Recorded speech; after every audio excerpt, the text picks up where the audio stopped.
The NHL regular season doesn't matter. 82 games, soon to be 84 months of hockey. And when the playoffs start, none of it means a damn thing. The best teams lose. They get bounced. The underdogs steal the cup.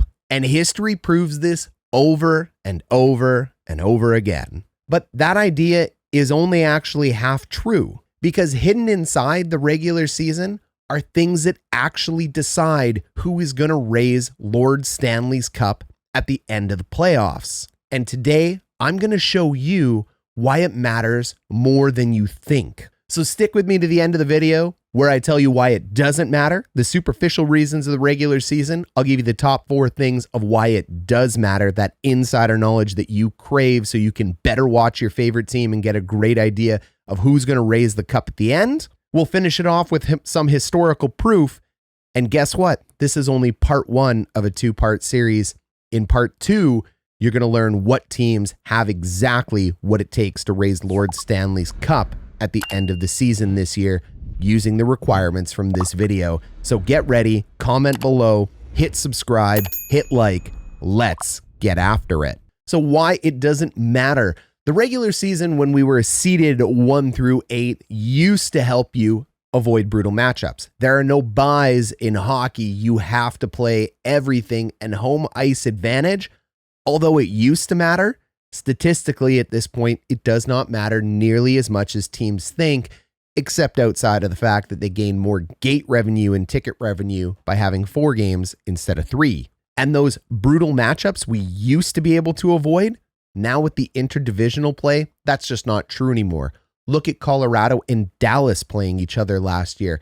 Edmonton always forced to play LA. These matchups don't change. It's the way the playoffs are formatted, but this video isn't about that. And it's easy to point to facts about why it doesn't matter, such as President's Trophy winners not winning the Stanley Cup. This is true. The first place team rarely does it. Whereas in basketball, whether it be the NCAA or the NBA, the first and second place team almost always takes home the championship. It's statistically much more relevant in other sports. We also have the idea of a hot goalie. We've seen it from Jonathan Quick back in LA, Marty Brodeur, Patrick Waugh. It never ends. A hot goalie can swing and help win a Stanley Cup. Just ask the 2019 St. Louis Blues. Don't worry, St. Louis fans, there's more there for you. And we can easily point to teams like Tampa Bay in 2019 that had 62 wins, swept, bounced, gone, hit the bricks. Or how about the Bruins in 23 with the best regular season ever? Also bounced. The Winnipeg Jets last year, President's Trophy champions, out in the second round. So with hot goalies, the President's Trophy curse, let me give you the 4 reasons why it really does matter. The first one is identity building. Teams need to be able to play for the playoffs and build for the playoffs. When we hit the playoffs, we need to have another gear. But before we can even discuss what that gear or gears are, we have to work out our identity as a team, and every year is a new year. How about in 2019 when St. Louis won that cup? I just said it was a hot goalie in Jordan Binnington, and yes, he was a big part, but that identity that they built with a absolutely heavy forecheck peaking at the exact right time, that was critical to how they were going to win the Stanley Cup. They were going to do it with 4 lines, and they were going to leave you bruised and battered. Edmonton, although they haven't won a Stanley Cup, they've gotten to 2 in a row, and they have been hovering around it. That identity has been nothing but speed and transition game. Stars and scrubs, studs and duds. That has been Edmonton's playoff identity, and Edmonton fans will lose it over that because everybody on your team is precious when you're talking to an NHL hockey fan. I get it, I am one. But the reality is McDavid, Bouchard, Draisaitl, they drive that team. Without them, there is no team. So they build the right depth players around those guys to play to an identity of speed and transition. And we can even go as far back as the early 2000s before the salary cap. Remember the New Jersey Devils under Marty Brodeur? How about the trap and the defensive style hockey they used as their identity to win? But you can't build this identity without 82 games. There's actually 3 sections to the regular season. There's the early part, there's the slog in December and January, and then there's the race to the playoffs. All three of these are unique and very different. And you need all three of these sections to build that identity. And that's because in section 1, the early part of the year, that identity is about doing the right things in practice. It's about setting the tone, all the hockey analogies you know, but it gives you the second big reason for the season. It's your new players, your rookies, your trades, and your free agents. They need the first part of that season to be able to understand and develop the systems that team is playing. Every team plays a different system. Hockey at its core is very similar, regardless of where you're playing, what country, and what level, but the nuances are what make the NHL special. And free agents, especially your rookie draft picks that come in, they have to learn both sides of the puck. They have to learn what the coach is looking for. They have to be moved up and down the roster and find their position to help find their identity. And the early part of the season is the most critical at that, because you have the opportunity to play and to change more in that part of the season than you do in the middle. The middle is plagued by injury. It's literally a plague. Sickness, injury, flu, everything is running through the team at that point in time. The middle part of the season becomes a testament to your depth and who you have on your team and your ability to build resiliency within your identity. And finally, the third part, that playoff run, that is about tuning it up, getting healthy at the right time, getting the right players in the right spot, getting the right line combinations, and making sure that 60 games that those rookies, free agents, and trades have are ready to go and they're integrated as part of the team. You shouldn't be figuring anything out on your run to the playoffs in the last 20 games. Which brings us to the third critical reason of why the regular season matters, which is that line chemistry and matchup options. 82 and 84 games give you a lot of different opportunities to use different lines, and people love to focus on the 4 lines of hockey. Just look at these line combinations in the playoffs. It goes so much deeper than 4 lines. Dallas here has no less than 12 lines that they deployed during the playoffs, even if it's only for a short period of time, like 10 minutes.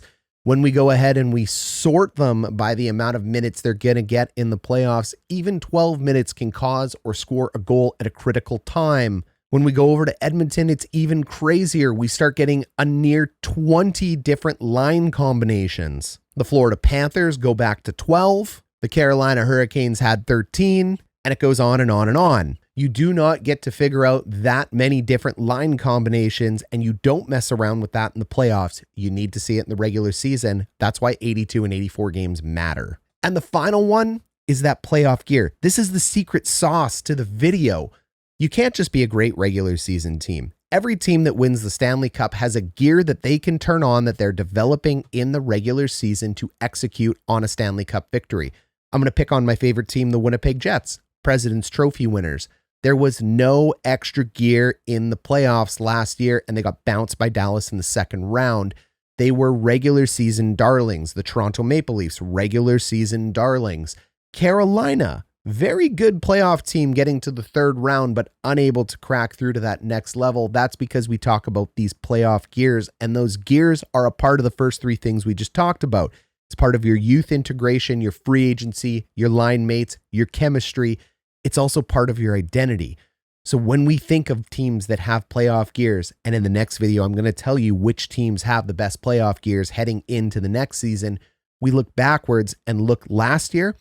Florida, easy pick. Not only are they able to be physical, not only is their identity to be the villain, the bad guys, the empire, as you will in that Star Wars analogy, but they have 3 to 4 deep lines that they can throw at you. Every single player on that team is ridiculously talented, and this team was built through free agency and through trades. There were 3 or 4 draft picks on that team like Lundell and Barkov, but most of the team was built through acquiring players that would bring that identity and that playoff gear to light. They could beat you with speed and they could beat you with physicality. They also had a goaltender as well too. They're basically a walking cheat code, but they came into the playoffs at position number 4.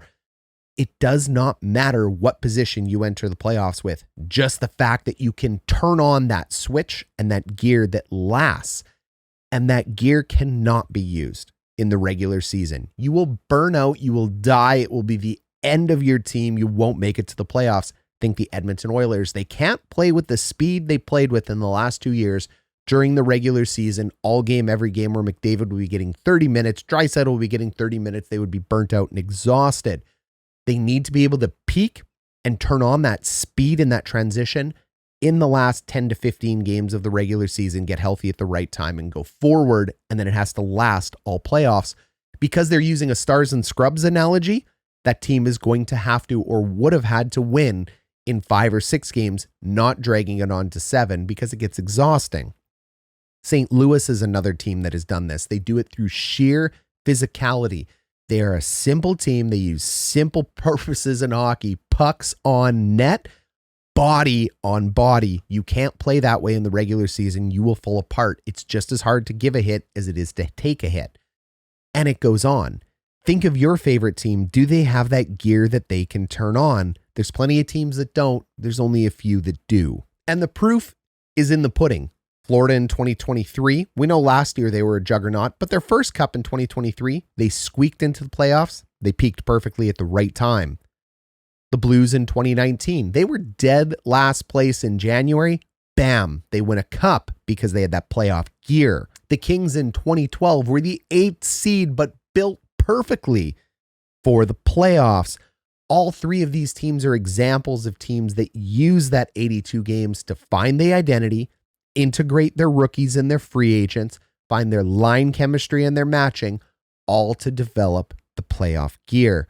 This is very similar to other sports. If you've ever followed an odd sport, say like bodybuilding, for instance, they have to peak. Guys like Schwarzenegger, guys like Jay Cutler, the best bodybuilders in the world, they have to peak their body at the exact right moment they get on the stage. If that isn't the sport for you, how about marathon running or any cardiovascular event? You need to peak your athletic performance for the tournament. So their training and their preparation for months on end, maybe not even playing a game or competing against anybody, is all to peak at the right time for that one moment.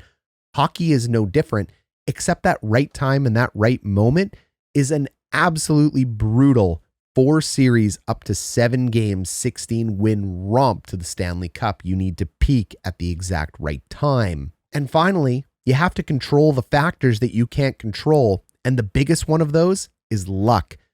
Because hockey is so close in skill, Connor McDavid is an excellent player, but most of the players in the game of hockey are so close to each other in skill that luck actually starts to take more of a factor when you have so many skilled players. Unlike basketball, players can't play the whole game. They can only play 25 to 30 minutes. You have to have 4 lines that can play in order to win the Stanley Cup.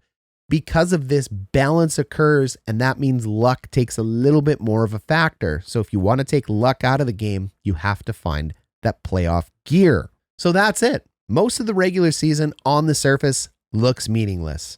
Position for the playoffs, well, you're playing in the division. Home ice advantage doesn't really matter anymore. Your health and wellness, there's a little bit of luck in that factor. There's no buys to be had. But remember, it isn't meaningless. We're all looking for our team to build that identity, to develop its rookies, and to figure it out by April. So you let me know, do you think the regular season is a waste of time, or did this video hit for you? And stay tuned for part 2 of this video, where I talk about the teams in 2025, 2026 that are definitely going to have that playoff gear and be able to take a step and win a Stanley Cup. And guess what? It won't be the same teams all the talking heads on the national media pick. Thanks so much.